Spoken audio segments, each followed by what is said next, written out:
ये administrative failure था, सरकार का फेलियर था कि जब वहां पर तय था, पुलिस की जानकारी में था, तो आखिरकार आपने शांतिपूर्ण ढंग से क्यों नहीं प्रोसेशन को ले जाने दिया या उस कार्यक्रम को संपन्न क्यों नहीं करा पाए। जो लोग एक शांतिपूर्ण तरीके से एक कस्बे, गांव का या आसपास के लोगों का कार्यक्रम शांतिपूर्ण से संपन्न नहीं करा पा रहे हैं, उनसे लॉ ऑर्डर की क्या उम्मीद करेंगे आप।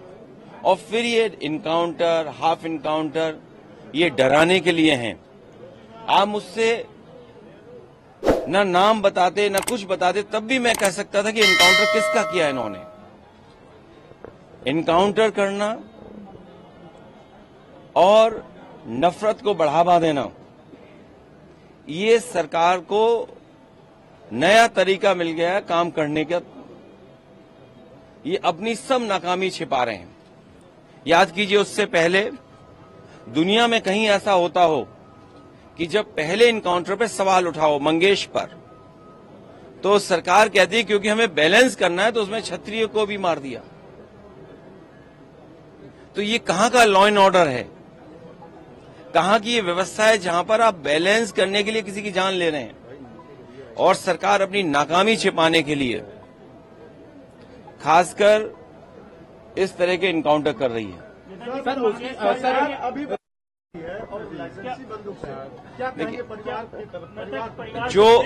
जो घटना हुई दुखद हुई, जो घटना हुई दुखद थी, और ऐसी घटना समाज में न हो।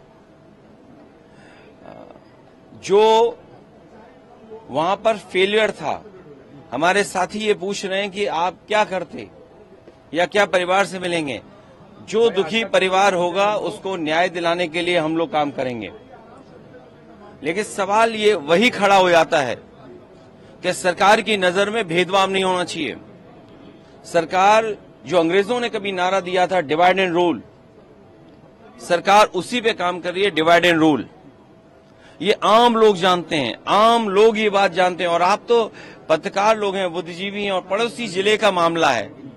आप मुझसे बेहतर जानते होंगे कि ये घटना हुई नहीं है, घटना कराई गई है। और कराई गई के लिए दोषी कौन होगा? अगर जान गई है किसी की भी, हम दुख में शामिल हो सकते हैं, मुख्यमंत्री जी मिल सकते हैं, लेकिन कराई किसने है, इस पे आप लोग बेहतर जानते होंगे। यहां एक कोई पत्रकार ऐसा नहीं है जो न जानता हो कि ये घटना रोकी जा सकती थी। किसी की जान नहीं जाती। अगर जान गई है, हम दुख बांटने से ज्यादा, जो आज सरकार भी दुख बांट रही है, सरकार को इस बात पे दुख करना चाहिए था कि घटना क्यों हो गई, होनी नहीं चाहिए थी। सर, सरफराज की बहन का कहना यह है कि कल पुलिस ने गिरफ्तार किया था और आज एनकाउंटर दिखाया, कल गिरफ्तार। ये उत्तर प्रदेश की पुलिस को बिगाड़ दिया है। उत्तर प्रदेश की पुलिस को बेहतर करने के लिए डायल 100 से लेकर के और सुविधाएं दी। कई कार्यालय इन पुलिस के पास नहीं थे, वो कार्यालय दिए। कई इंफ्रास्ट्रक्चर के काम किए सरकार ने। लेकिन जो पुलिस का तरीका हो गया है, जब कभी भी जांच होगी, बहुत से दोषी लोगों के खिलाफ कार्रवाई होगी, जेल भी जाएंगे। और आपको तो वो दिन भी याद होगा जिस समय अखबार में निकला था, इसी प्रदेश के, इसी सरकार के सबसे पहले डीजीपी, उन्होंने कहा कि ये पुलिस जो आज इनकाउंटर कर रही है, कल इनके साथ कोई खड़ा नहीं दिखाई देगा। जो इनकी सरकार के पहले डीजीपी हों, वो इन पर सवाल खड़ा कर रहे हों कि ये जितने भी इनकाउंटर हो रहे हैं, इनकाउंटर नहीं है, ये हत्या हो रही है। इसीलिए उन्होंने कहा कि जो लोग ये हत्याएं कर रहे हैं, एक दिन ऐसा आएगा जब इनके साथ कोई खड़ा नहीं होगा।